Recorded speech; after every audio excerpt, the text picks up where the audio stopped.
Bonjour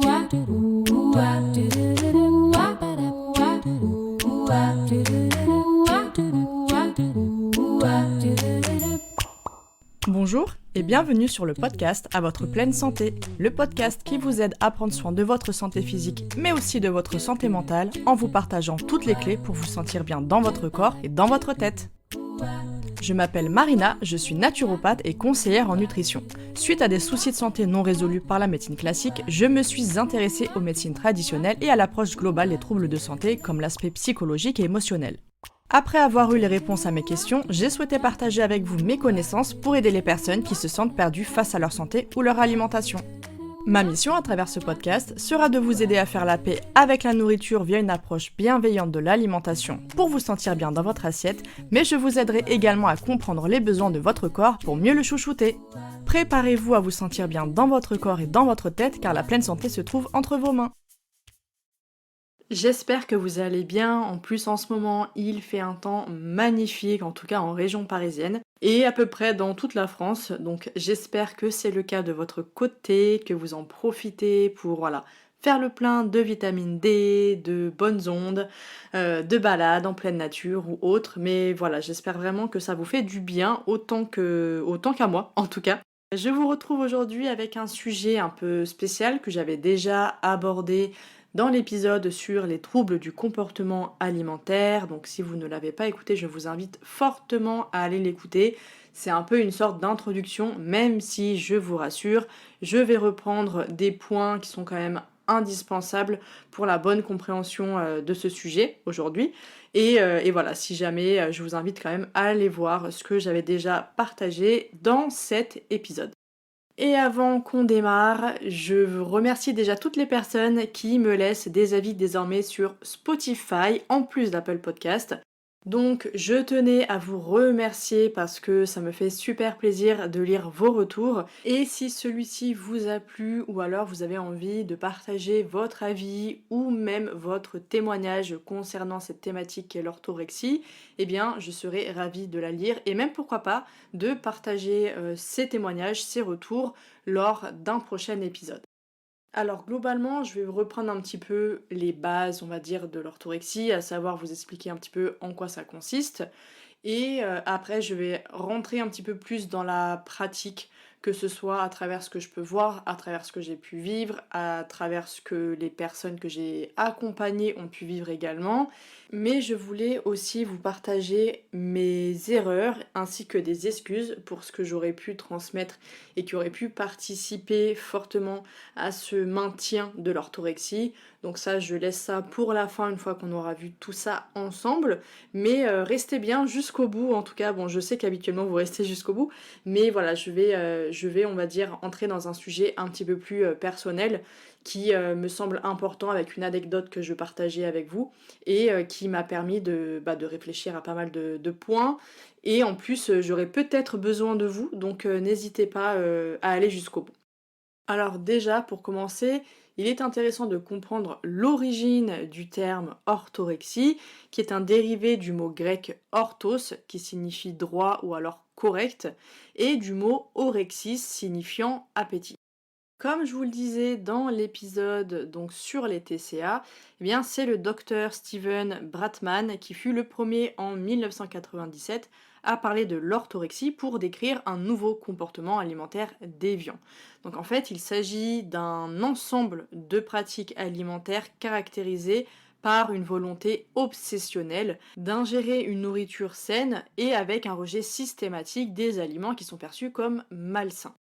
Et cette fois, effectivement, contrairement à l'anorexie et à la boulimie, qui font partie des troubles du comportement alimentaire les plus connus par le grand public, eh bien cette fois ce n'est pas la quantité qui va poser problème, mais c'est la qualité des aliments qui devient obsessionnelle. Et donc la personne qui souffre d'orthorexie va suivre un régime alimentaire strict composé d'aliments qu'elle va juger comme étant purs, comme étant sains, bons pour la santé. Mais ça peut être aussi pour une question d'apparence, c'est pas que pour la santé, comme on peut le voir, je le détaillerai plus tard, mais dans le milieu notamment du fitness, même s'il doit certainement en exister d'autres.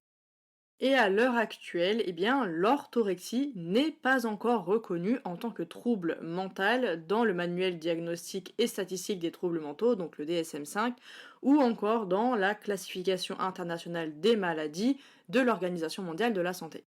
Cependant, l'orthorexie se rapproche pourtant d'un des troubles du comportement alimentaire qui est quant à lui référencé, à savoir l'alimentation sélective. Donc c'est une nouvelle catégorie qui est apparue dans le DSM-5 et qui est assez large. En fait, ça regroupe les troubles d'alimentation sélective et ou d'évitement. Et en général, ça concerne plutôt les enfants ou les adolescents qui vont s'orienter vers des aliments de telle texture, de telle couleur, ou alors les éviter pour telle et telle raison.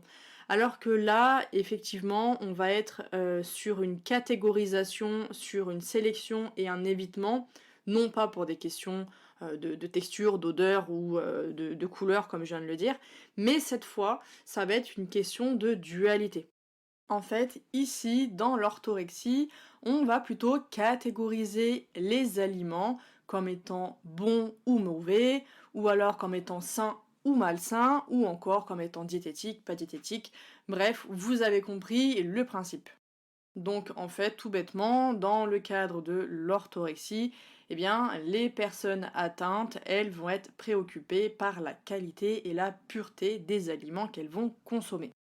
Et là, en fait, ça va poser problème sur beaucoup de points, comme je l'avais déjà évoqué dans le précédent épisode sur les TCA, parce qu'en fait, eh bien, ça implique une charge mentale énorme concernant la nourriture, que ce soit pour la préparation des repas, parce que oui, ça va prendre beaucoup de temps de tout regarder à la loupe, mais aussi sur le plan de la vie sociale. Croyez-moi, je sais de quoi je parle, mais aussi sur le plan personnel, sur la santé mentale, la santé physique, l'estime de soi, etc.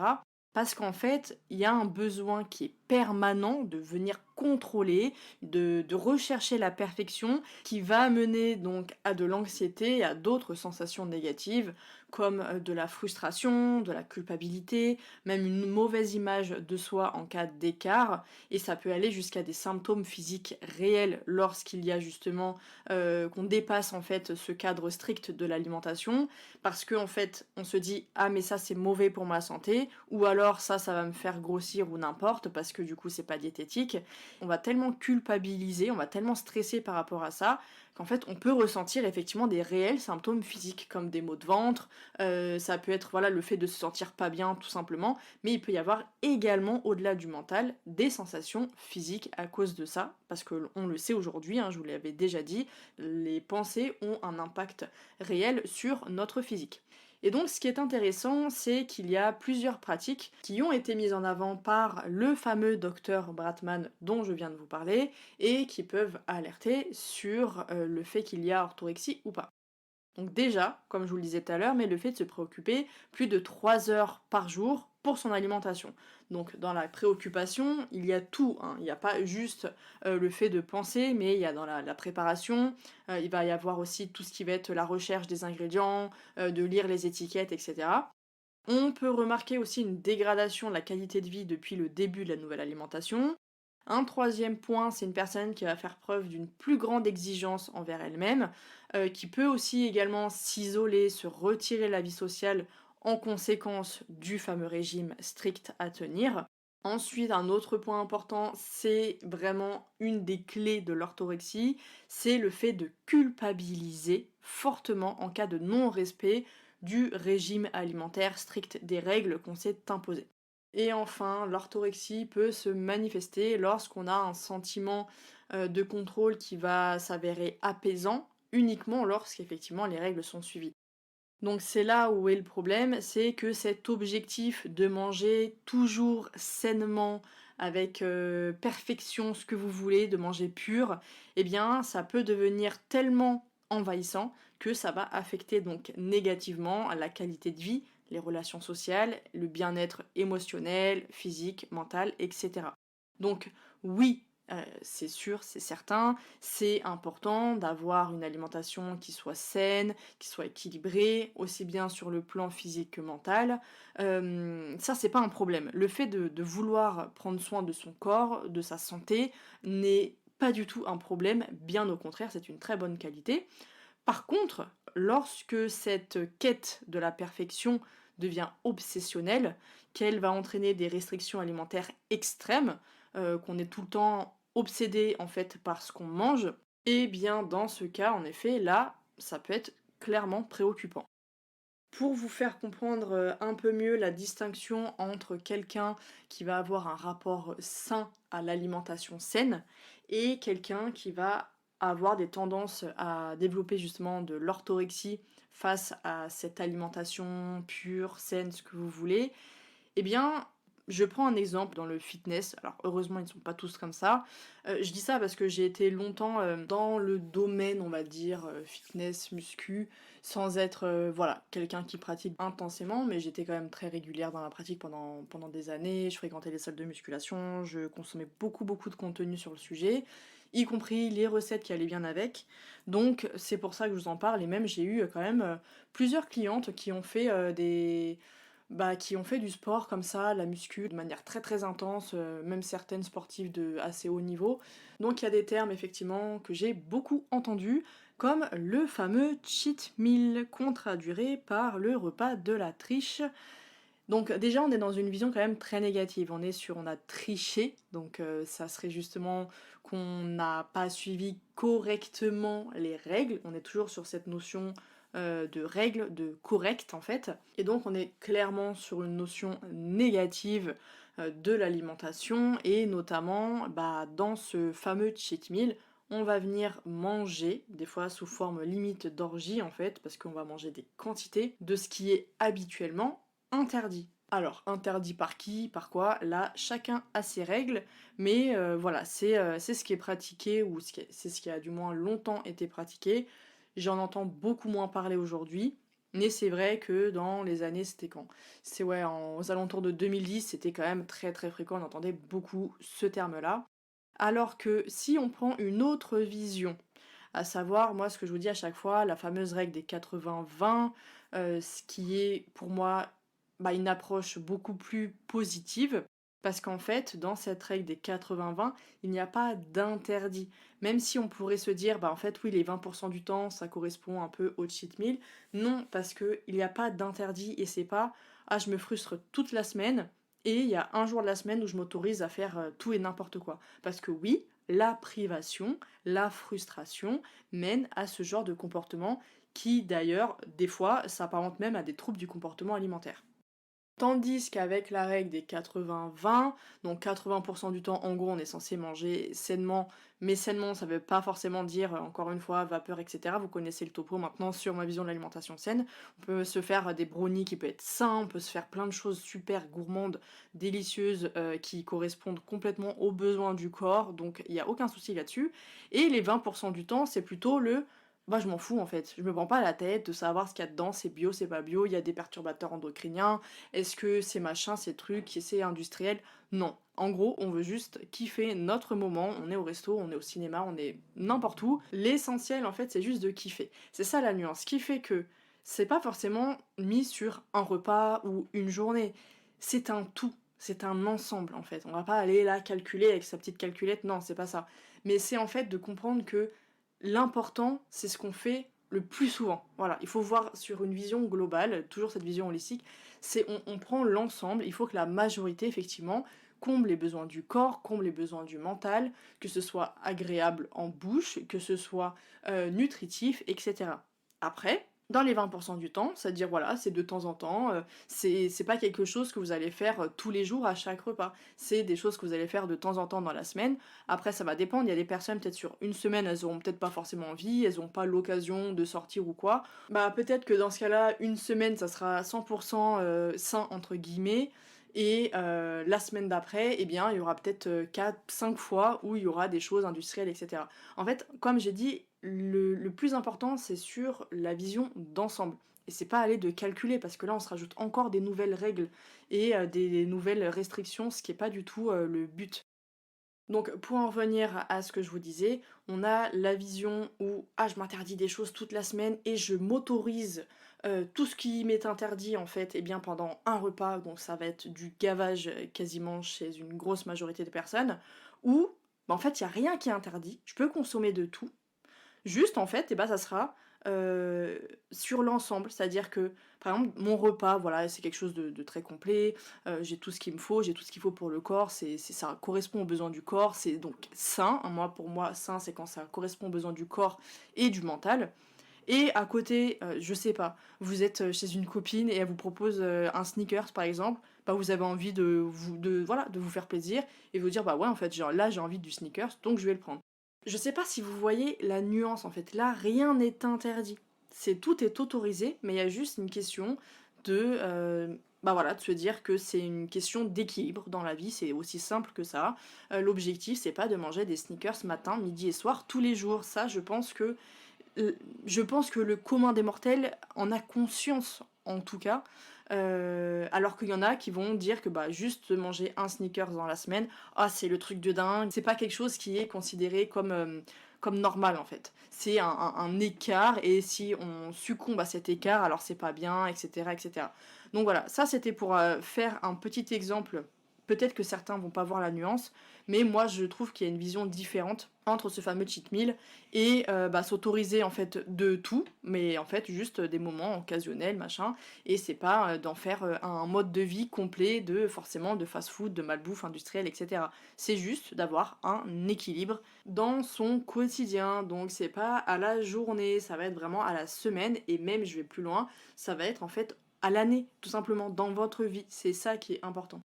Pour en revenir à cette notion de dualité, donc de comparaison, de distinguer des aliments qui sont bons, qui sont mauvais, qui sont sains, qui sont pas sains, eh bien généralement on va tenir compte uniquement de la valeur nutritionnelle de tel aliment.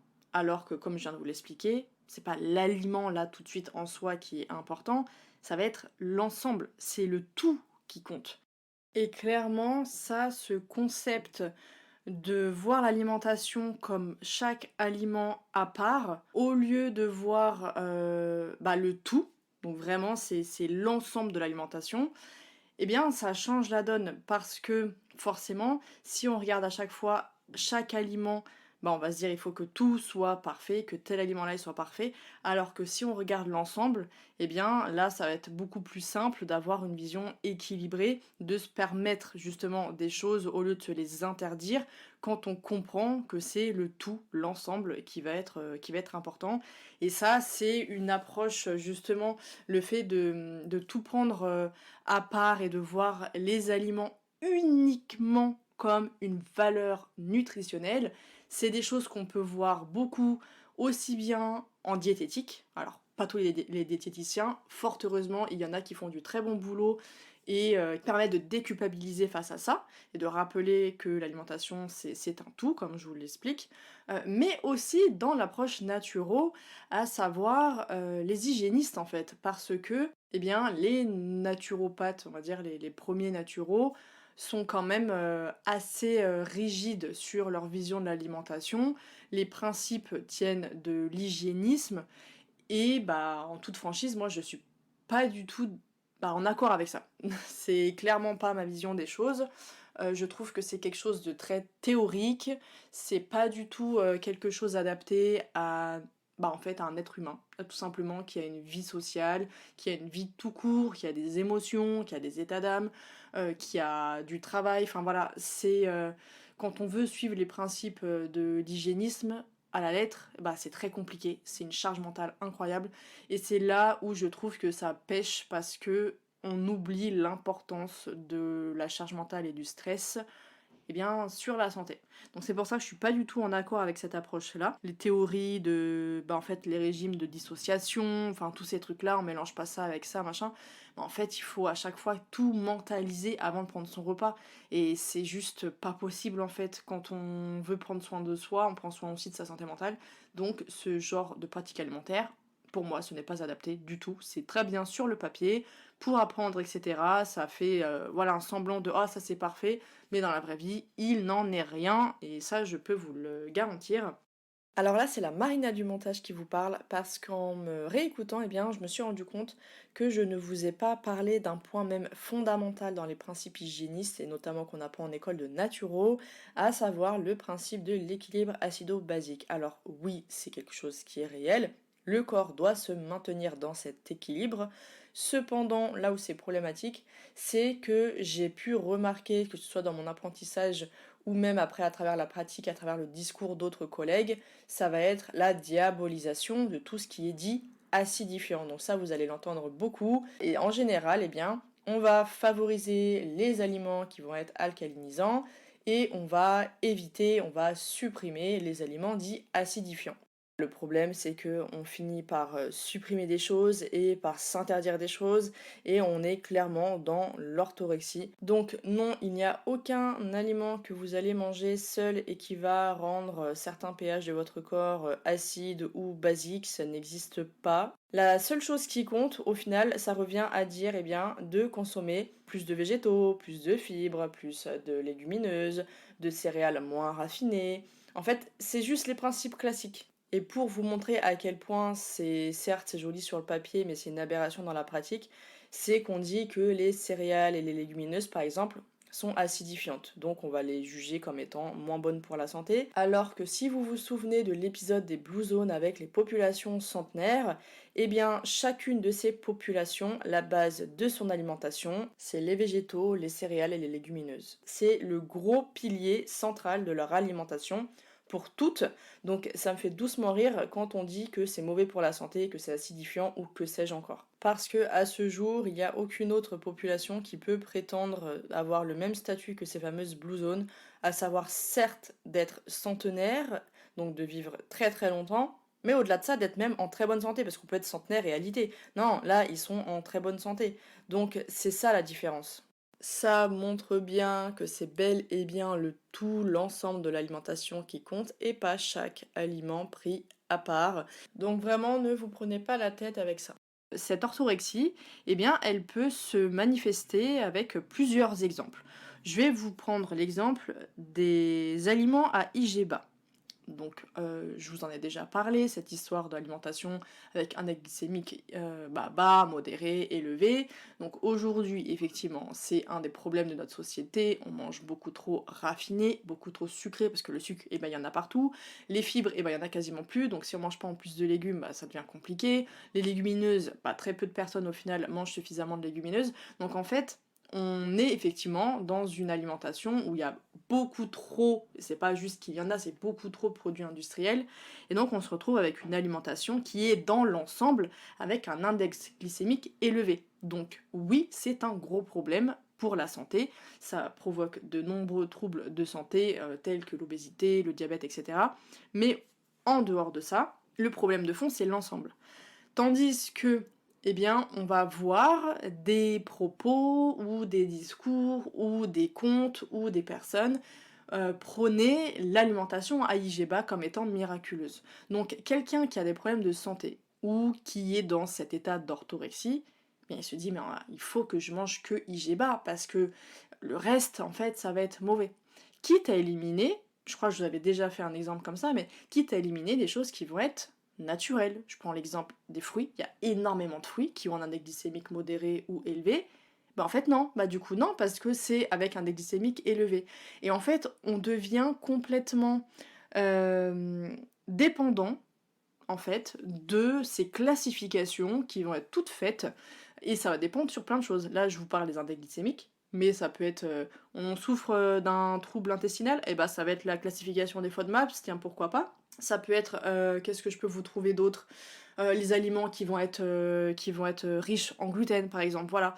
Sachant que le gluten, j'ai déjà fait un épisode que je dois changer d'ailleurs, que je dois mettre à jour, mais le gluten a moins d'une intolérance. L'intolérance au gluten, il n'y en a pas 50, ça s'appelle la maladie cœliaque. Beaucoup se disent intolérants, ils ne sont pas intolérants, ils sont sensibles, et c'est même pas au gluten, en plus la plupart du temps c'est juste en fait au blé modifié, ça n'a rien à voir avec le gluten. Et donc du coup, s'il y a du gluten dedans, bah il y a des gens en fait qui vont pas en manger, parce qu'ils partent du principe que c'est malsain alors qu'ils n'ont pas de problème avec ça, mais on leur a dit que, on a classifié comme étant malsain, donc ils vont pas le manger. Et donc ça, c'est un très très gros problème. C'est comme ça qu'en fonction des régimes, et bien en fait, chaque régime, chaque tendance alimentaire, donc là j'ai pris le sans FODMAPs, le régime IGBA, le régime sans gluten, donc qui d'ailleurs qui découle du signalé, hein, du régime signalé, Qu'est-ce qu'on a d'autre? Bah, les régimes paléo, enfin tous ces trucs-là où il y a des évictions en fait. On vous dit d'éviter tel aliment, de supprimer tel aliment. Et bah là, c'est problématique parce que justement, vous rentrez dans cette classification de ça c'est interdit, ça c'est autorisé. Et là, on est dans l'orthorexie à partir du moment où on est obsédé par la qualité de notre alimentation pour des raisons, comme je vous l'ai dit, en général, la plupart du temps, c'est pour la santé. Donc ça, c'est un gros, gros, gros souci, surtout quand on est, comme moi, naturopathe, parce que on fait des erreurs. Donc ça, j'y reviendrai un peu plus tard, mais c'est important pour moi de revenir dessus, parce que je pars du principe où en tant qu'être humain, on fait des erreurs. C'est bien de s'en rendre compte, et surtout de le reconnaître, et de le dire publiquement, si ça a été public, les erreurs, parce que ça permet justement aussi aux autres personnes d'aller de l'avant et de mettre certaines choses derrière et de passer outre en fait quand c'est possible évidemment.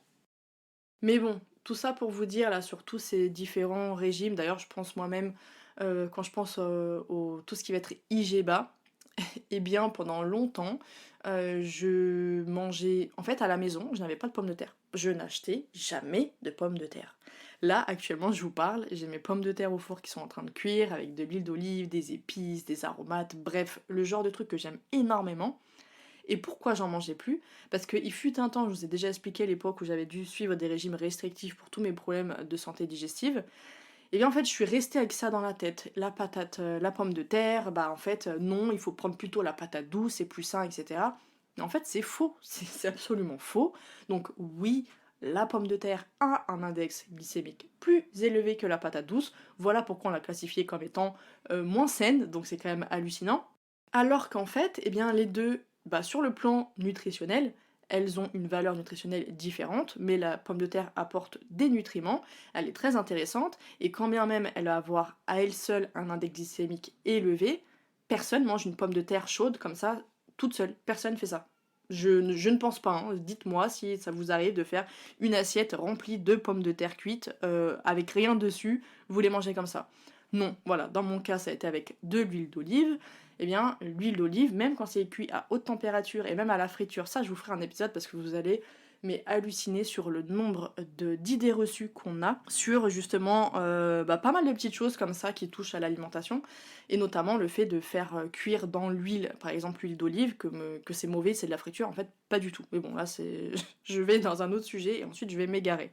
Mais tout ça pour dire que donc là elles sont avec de l'huile d'olive, mais en plus de ça, je les mange pas que comme ça, je mange quelque chose dans mon repas. Donc là je me suis fait un dalle de lentilles corail, mais en fait il va y avoir les fibres, il va y avoir les protéines, il y a un tout dans mon repas qui fait que oui, ma patate toute seule, elle a un index glycémique élevé, mais mon repas dans l'ensemble, lui, pas du tout. Lui, il va avoir un index glycémique plutôt modéré, voire même bas. Après ça, je pourrais pas le calculer, là, j'ai rien pour calculer dans l'immédiat. Mais en tout cas, ce qui est certain, c'est qu'on sera sur quelque chose de modéré. Donc, c'est pour ça qu'il faut faire attention. Et je vous renvoie d'ailleurs à l'épisode que j'avais fait sur le fait de comment faire face en fait à toutes ces divergences dans la nutrition, comment reconnaître lorsqu'on est face à quelqu'un qui va pas vraiment avoir une vision objective de l'alimentation et notamment avec toutes ces évictions de faire attention dès que vous entendez parler d'un régime alimentaire, un type d'alimentation qui va interdire tel aliment et favoriser plutôt tel aliment, eh bien faites attention parce que là on est sur de la classification. Et donc ça va être, ça c'est bon, si on les enlève c'est parce qu'ils considèrent que c'est pas bon, et donc c'est le parfait moyen pour entrer dans l'orthorexie. Donc faites attention à ça. Et en parlant de justement comment peut venir cette orthorexie, donc il y a déjà le fait de suivre ces types de régimes alimentaires donc avec des évictions, parce qu'il va y avoir des aliments autorisés, des aliments interdits, et donc là ça va être effectivement un moyen de rentrer dans l'orthorexie. Mais avant ça, c'est pourquoi au final on choisit tel régime alimentaire qui a des règles au final strictes. Parce que c'est pas la majorité des personnes qui vont se dire bah tiens, et si j'arrêtais de manger ces aliments parce qu'au final c'est mieux pour la santé ou parce que ça fait perdre du poids, etc. C'est qu'il y a une raison derrière. Et cette raison, eh bien, je vous le donne dans le mille, elle est purement psychologique, elle est purement émotionnelle, et elle découle de la peur, mais aussi de cette recherche de perfection. En fait, très très souvent, Donc ça a été mon cas, ça a été le cas des personnes que j'ai pu accompagner ou les personnes avec qui j'ai pu échanger sur cette thématique. Mais bien souvent, l'orthorexie, elle fait suite à une pathologie ou à un problème de santé. Parce qu'en fait, on a peur de rester dans ce problème ou alors de retomber malade si jamais voilà, on s'en est sorti et qu'on a envie tout simplement d'éviter de retomber dans ce problème parce que ça nous a traumatisés. Donc soit voilà, c'est pour ne pas rester malade ou ne pas retomber malade, ou alors ça va être tout simplement pour quelqu'un qui est angoissé à l'idée d'avoir des soucis de santé, eh bien ça va être par mesure préventive tout simplement. Mais après, comme je vous l'ai dit, moi je l'avais constaté en fait dans le milieu du fitness. Alors à l'époque où je suivis ces contenus, je n'avais pas de terme pour définir ça, sachant que moi-même j'étais j'étais touchée, donc j'avais même pas conscience du truc. Mais vous voyez, ces personnes qui veulent suivre une diète bien stricte, sans forcément de plaisir, et qui vont s'octroyer, comme je vous ai dit, genre des cheat meals en fait, tout simplement, eh bien ces personnes-là, elles vont le faire pour se maintenir dans un certain physique ou pour obtenir un certain physique. Donc c'est pas réellement pour la santé parce que au final il y a des physiques qui sont atteints qui sont pas nécessairement bons pour la santé. Donc c'est pour ça que l'orthorexie, c'est pas qu'une question de santé, il y a aussi malgré tout, certains vont dire qu'il n'y a pas de souci de gestion de poids ou quoi, d'apparence, mais moi je suis pas d'accord sur le sujet parce que quelqu'un qui va être obsédé par le fait que ce soit diététique, que ce soit faible en matière grasse, que ce soit faible en glucides, etc. On est sur de l'orthorexie, on n'est pas sur de l'anorexie, de la boulimie ou de l'hyperphagie, parce qu'il n'y a pas un problème là avec les quantités, on est clairement toujours sur la valeur nutritionnelle du produit, sur la qualité de l'alimentation. Donc pour moi, dans ce cas-là, même si c'est l'apparence qui est visée et non pas la santé, eh bien ça reste clairement de l'orthorexie, ça correspond tout à fait à tous les critères sur le plan de la vie sociale, sur le plan de l'organisation, de passer des heures à penser, tout regarder concernant nos repas. Pour moi, on est vraiment clairement dedans. Et pour en revenir sur la cause qui touche plutôt la santé cette fois, eh bien ça va se manifester quand on va commencer à anticiper tout ce qui peut nous causer du tort en gardant eh bien, ce fameux contrôle total et strict sur l'alimentation qui, au premier abord, peut s'avérer rassurant, mais petit à petit, on voit bien que les personnes ne sont pas satisfaites de cette situation, ou alors elles sont tout simplement dans le déni. Parce que oui, on peut souffrir d'orthorexie et ne pas s'en rendre compte. C'est clairement, j'ai été dans ce cas-là, et c'est le cas en fait des troubles du comportement alimentaire, même si oui, scientifiquement actuellement c'est pas reconnu comme tel, mais comme je vous l'ai dit, on est de toute façon sur l'alimentation sélective, on est complètement dans un problème obsessionnel qui touche l'alimentation.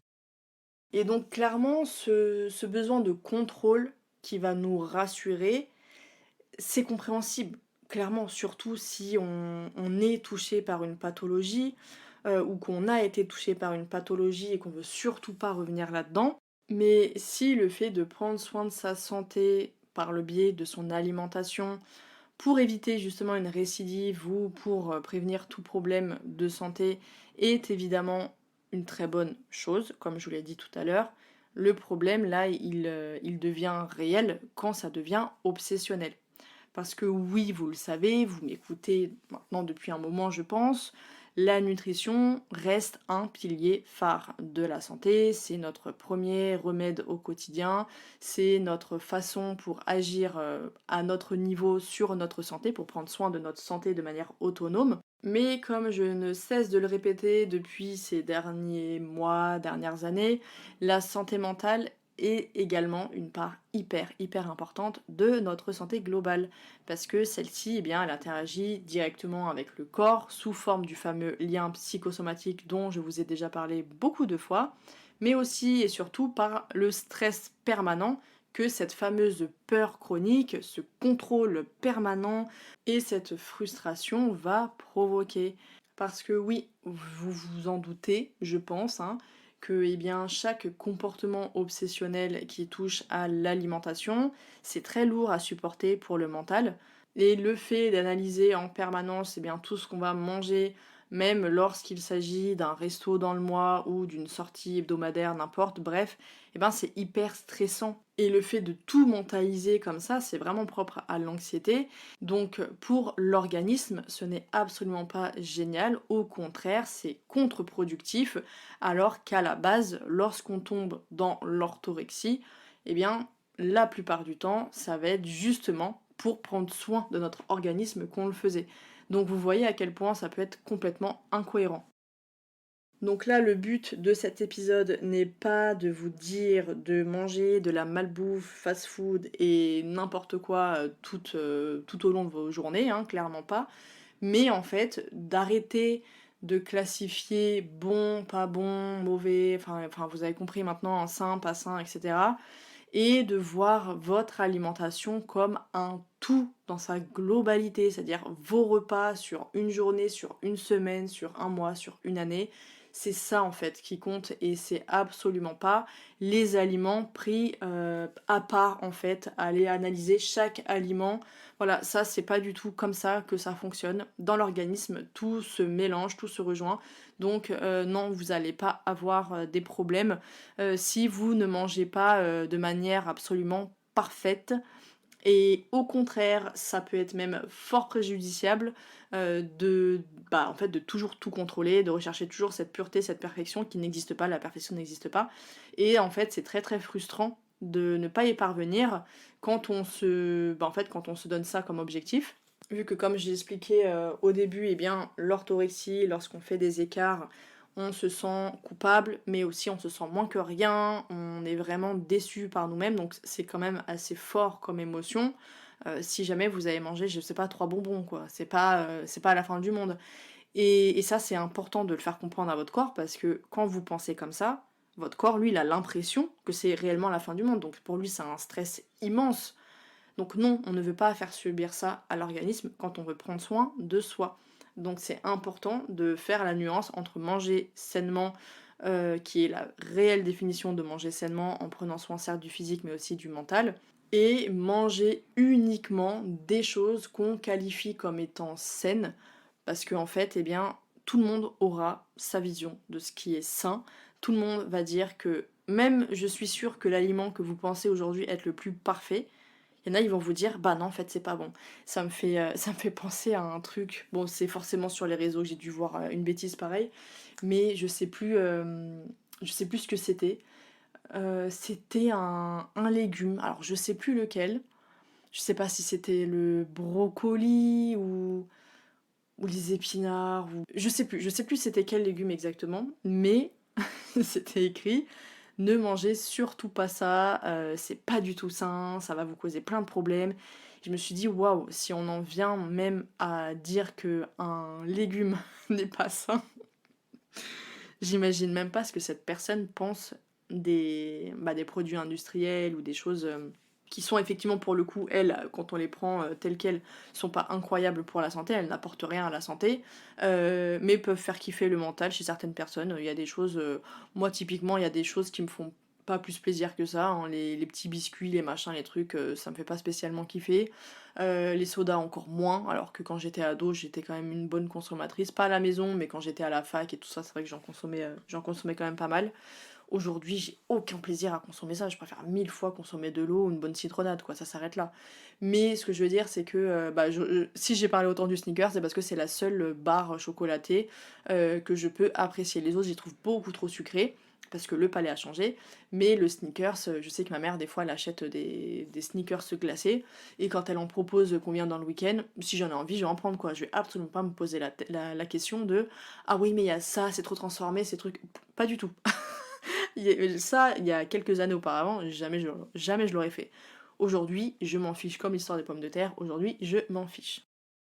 Donc bref, vous avez compris là où je voulais en venir. Et donc, pour finir, pour clôturer cet épisode, qui s'avère être un peu plus long que je ne pensais, mais bon, je ne suis pas étonnée parce que c'est la plupart du temps ça se passe comme ça. Eh bien en fait, il y a une personne qui est venue me contacter sur Instagram et qui me dit: «Oui, Au début, au premier abord, ça a l'air sympa ce que tu fais, voilà, tu parles de l'orthorexie et tout, tu sensibilises là-dessus. Mais au final, quand on regarde un peu plus près tes contenus, qu'on regarde un peu en arrière ce que tu as fait, ce que tu as écrit et tout ça, bah tu catégorises toi aussi les choses comme étant saines et pas saines. Et donc tu fais la promotion au final tu encourages les comportements bah, en fait qui sont visés par l'orthorexie quoi. Et donc, je demandais à cette personne effectivement de me dire où, parce que j'aimerais bien savoir, parce que c'est quelque chose dont j'ai déjà conscience. Je sais pas si j'en ai déjà parlé ici, mais j'ai pleinement conscience du fait que dans mes débuts, j'ai moi aussi eu un discours qui a pu mener certaines personnes à catégoriser les aliments. J'avais eu aussi une abonnée comme ça qui m'avait envoyé un message, qui avait réagi à une story, je sais plus, et qui me disait qu'elle s'était désabonnée, que ça faisait un bout de temps quoi qu'elle était partie parce que justement je la faisais trop culpabiliser, que mon discours était un petit peu trop strict en fait sur l'alimentation et qu'elle était contente aujourd'hui de venir et de voir au final que j'avais changé parce que voilà, elle ça lui avait quand même en fait ça avait pas du tout aidé sur son orthorexie qu'elle avait développée, donc je me suis forcément excusée auprès d'elle parce que j'en suis complètement navrée, parce que c'est absolument pas le but en fait, de mon travail.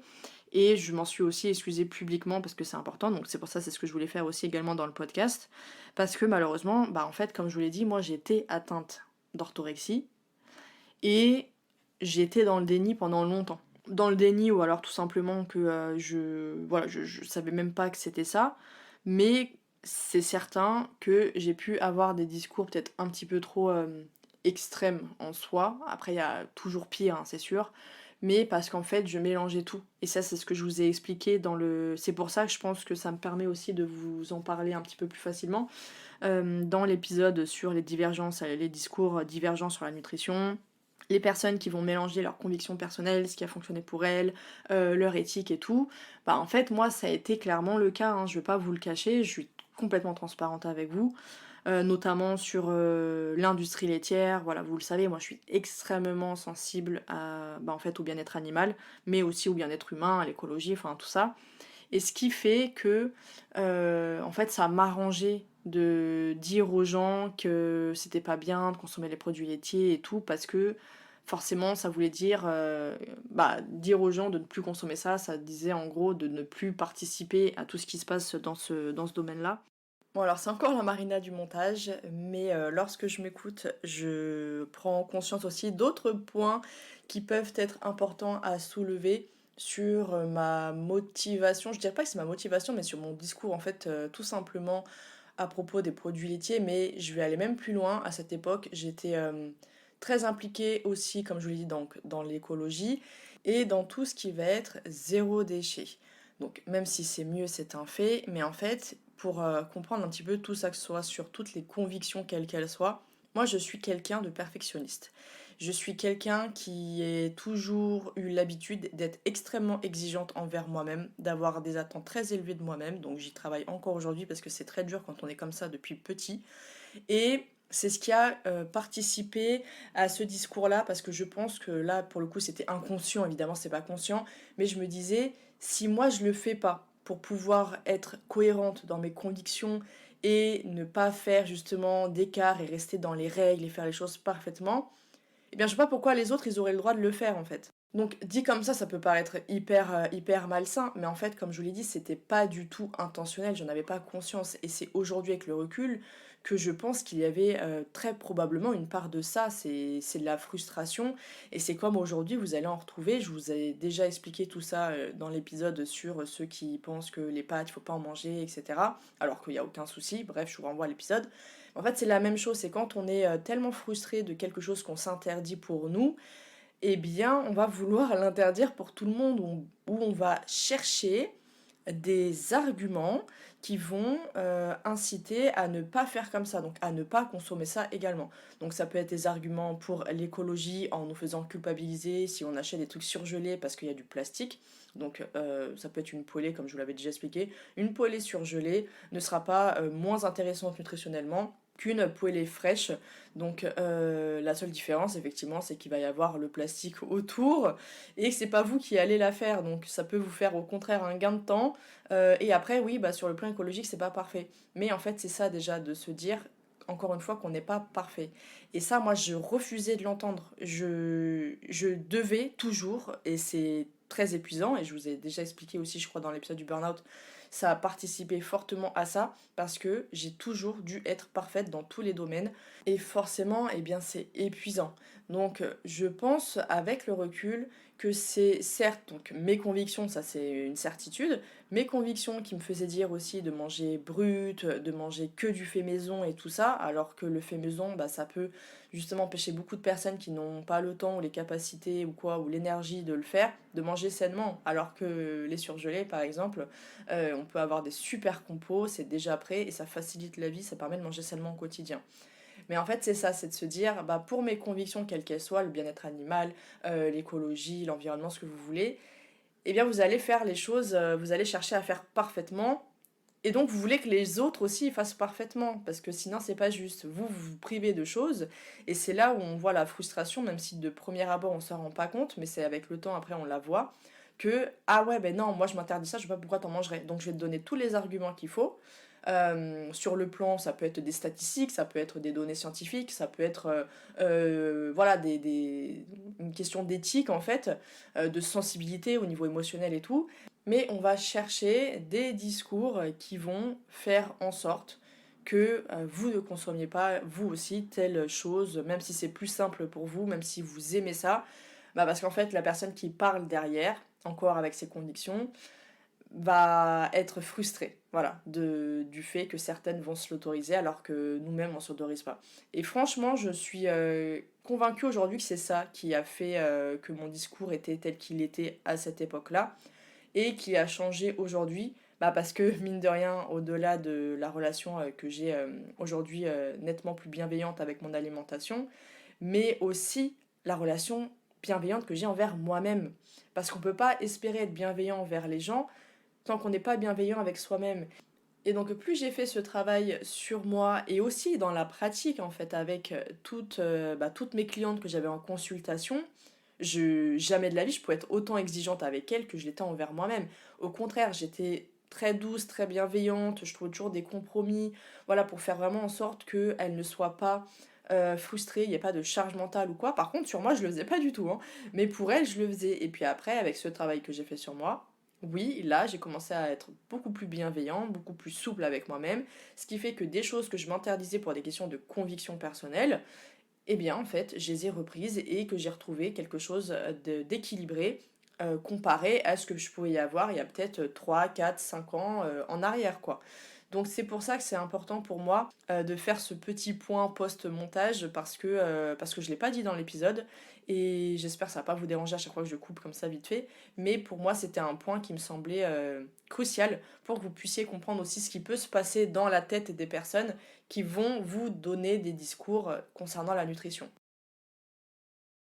Donc pour en revenir à cette histoire-là de la personne qui m'avait contactée, donc voilà, je lui ai demandé effectivement de me dire sur quel poste, parce que je voulais vraiment, c'était pas du tout, je l'ai pas du tout mal pris, parce que je sais que c'était le cas. Et en fait, comme j'expliquais à cette personne, je dis bah malheureusement, moi je crée du contenu, ça commence à dater, ça fait depuis 2017. Donc mine de rien, depuis 2017, il y a beaucoup de choses qui sont passées. J'ai énormément étudié, j'ai fait beaucoup de recherches, j'ai évolué, fort heureusement. Toutes les consultations que j'ai pu avoir, j'ai accompagné voilà, quand même plus de 1000 personnes. Forcément, ça joue en fait sur la vision des choses, de voir les choses dans la pratique et puis dans la théorie. Et donc ma vision des choses a complètement changé. Je suis arrivée à en fait à cet état, moi que je pense être d'équilibre, comme je vous l'expliquais, l'alimentation bienveillante, tout ça qui s'est mis en place. Et donc effectivement, ces fameux postes en question, c'était ceux qui touchaient les produits laitiers. Donc ils commencent à dater maintenant parce que c'était 2020, si ma mémoire est bonne, c'était en 2020. Donc c'était quand même il y a 3 ans maintenant. Et même si à cette époque j'avais commencé d'arrêter de voir les produits laitiers comme étant le diable en personne à cause de ce qui se passe dans l'industrie laitière, eh bien j'ai décidé d'aller contre, l'encontre de mes convictions, de me challenger un petit peu et en fait de constater que, eh bien il y a pas de souci comme on pourrait nous l'apprendre, que les produits laitiers c'est absolument mauvais, machin, tout ce qu'on veut. En fait pas du tout et qu'il y avait une histoire effectivement, de qualité, il y a une histoire de quantité, enfin il y avait quand même beaucoup de choses. Et là où je rejoins à moitié cette personne, parce qu'elle me disait: «Oui, mais tu catégorises quand même, les produits laitiers, A1 de ceux A2, enfin caséine A1 et caséine A2, donc c'est toujours, ça veut dire que tu dis que A1 c'est mauvais pour la santé machin, donc clairement c'est voilà, tu participes à l'orthorexie et tout». Donc là où je vais rejoindre cette personne-là, c'est que effectivement à cette époque, dans l'épisode encore, c'est pour ça que je dois le modifier, je crois que je disais de consommer à peu près, peut-être 2 produits laitiers, dans la semaine, même si c'est genre, lait de vache, lait de brebis ou lait de chèvre et cetera qui sont ceux au lait A2. OK. Et donc ça, je vous le dis en toute franchise, je pense que, si je l'ai dit, aujourd'hui en tout cas avec le recul, c'est parce que, bah, ça m'ennuyait en fait de recommander, plus, sachant que qui dit production de lait, dit forcément, tout ce qui se passe, les maltraitances et tout qu'on peut avoir dans l'industrie laitière. Donc après évidemment tous ne sont pas concernés, mais faut pas se leurrer, la partie industrielle, hein, tout le monde est concerné par ça. Après ça dépend, les petits producteurs et tout, OK, mais dans le lait industriel, voilà, faut pas se leurrer. Donc voilà, je pense que c'est ça, hein, qui m'a incité, avec le recul, à vous dire ça. Après, il y a quelques mois justement, j'ai dû faire énormément de recherches, de mises à jour sur plein de choses, concernant la santé et la nutrition, pour un projet qui du coup n'est pas sorti, je crois que je vous l'avais expliqué, qui n'est pas sorti, j'espère qu'un jour ça sortira. Mais bon, l'essentiel c'est que ça m'a permis d'apprendre beaucoup de choses et de remettre en cause aussi beaucoup de choses et notamment sur, la consommation des produits laitiers qui peut être complètement quotidienne, sans problème. Il y a beaucoup d'effets bénéfiques, ça dépend après effectivement de la qualité, mais il y a beaucoup d'effets bénéfiques. Après quelqu'un qui va consommer, on va dire, heu, plein de produits laitiers et qui à côté va consommer beaucoup de viande et qui va consommer beaucoup de gras saturés, enfin toutes ces choses-là, non mais c'est pas du tout recommandé, bien entendu. Mais quelqu'un qui a une alimentation de type méditerranéenne avec au final peu de viande, beaucoup d'huile d'olive, donc au final très peu de gras saturés, et qui va consommer par contre des produits laitiers fermentés, hein. Je suis pas en train de vous parler de la crème fraîche, enfin toutes les crèmes glacées, les machins, non, je parle pas de ça. Moi là je vous parle, quand je vous dis produits laitiers, je vous parle des vrais produits laitiers, ceux qu'on consomme, on va dire depuis le plus longtemps possible, donc depuis nos ancêtres, etc. Et ça va en fait compter donc tout ce qui va être fromage fermenté, les yaourts fermentés. Bon après le lait, je vous le dis, à part le lait fermenté, avant on consommait pas de lait jusqu'à ce qu'on le pasteurise et jusqu'à ce qu'il y ait beaucoup de... Bref, je vous ferai un... je vous en reparlerai dans l'épisode sur le lait que je vais mettre à jour, je vous le dirai dès que c'est mis à jour. Mais en tout cas, là où en revanche je ne suis pas d'accord avec cette personne, c'est quand il me dit que moi, je classifie le A1 et le A2, la caséine A1 et la caséine A2. Mais je dis à cette personne, c'est pas moi qui ai fait la classification, c'est un fait, c'est comme dire, bah ça c'est du lait de vache et ça c'est du lait de chèvre. C'est pas une classification, c'est juste que c'est un fait. Et après, scientifiquement, les faits sont là. La consommation de produits laitiers contenant la caséine A2 est nettement plus digeste et anti-inflammatoire, contrairement à la consommation des produits contenant du lait A1, donc du lait de vache conventionnel. Voilà, ça c'est pas moi qui l'ai inventé, c'est pas moi qui le... Moi, mon but, c'est quand même de vous aider à aller mieux. Donc, je vais pas vous dire non, on s'en fout, ça n'existe pas, consommez ce que vous voulez en termes de lait, ça ne change rien.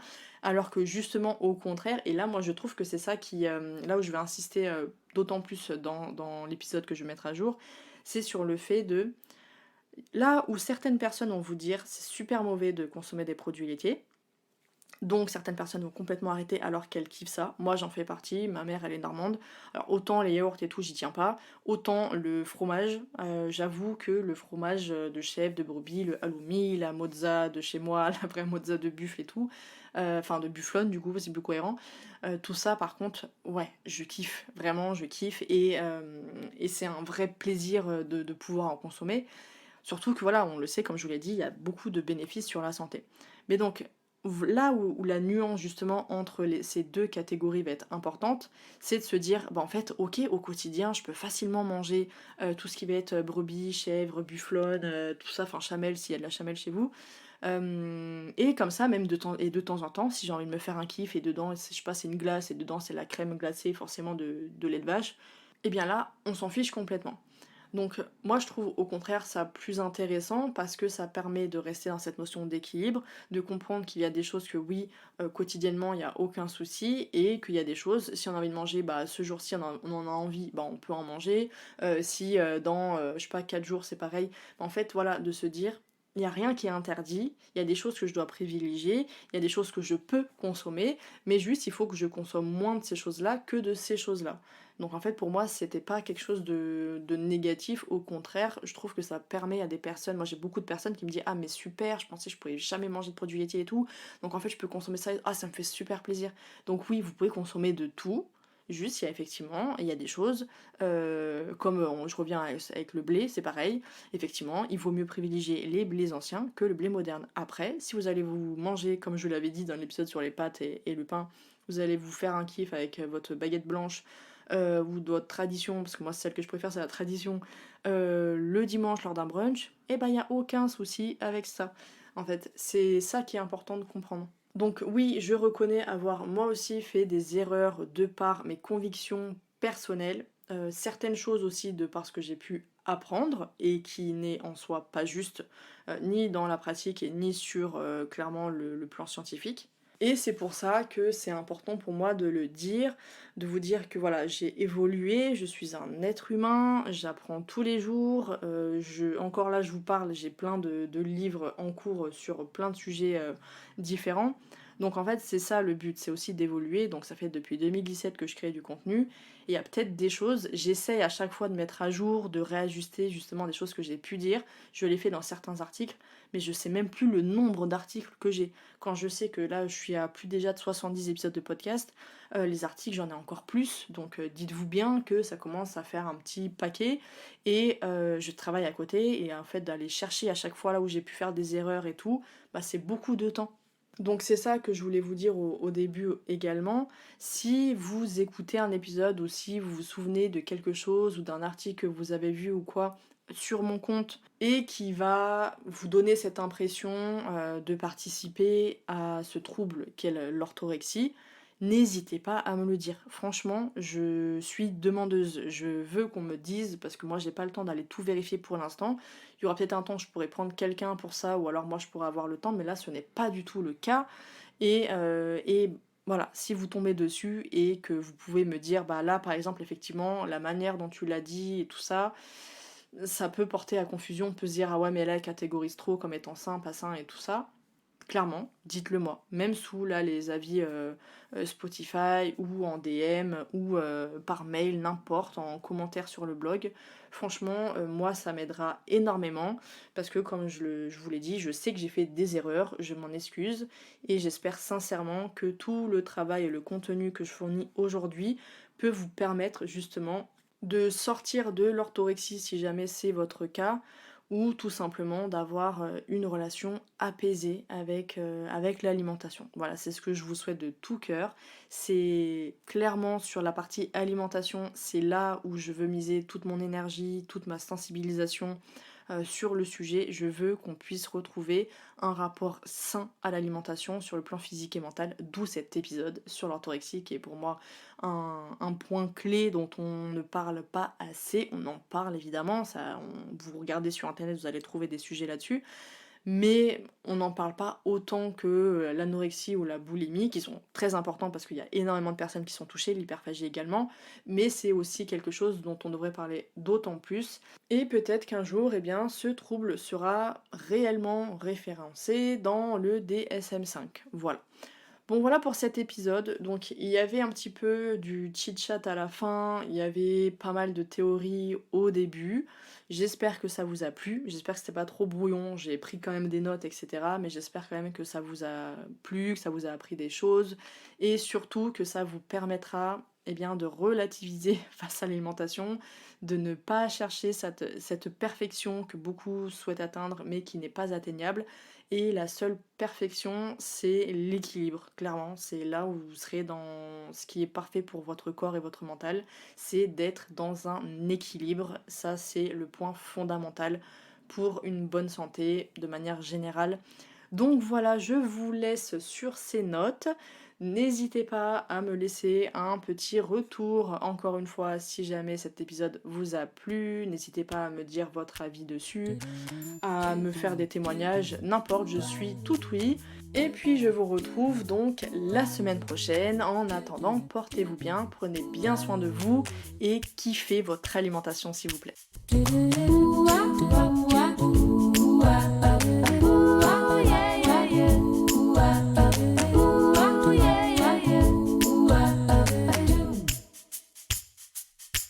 Do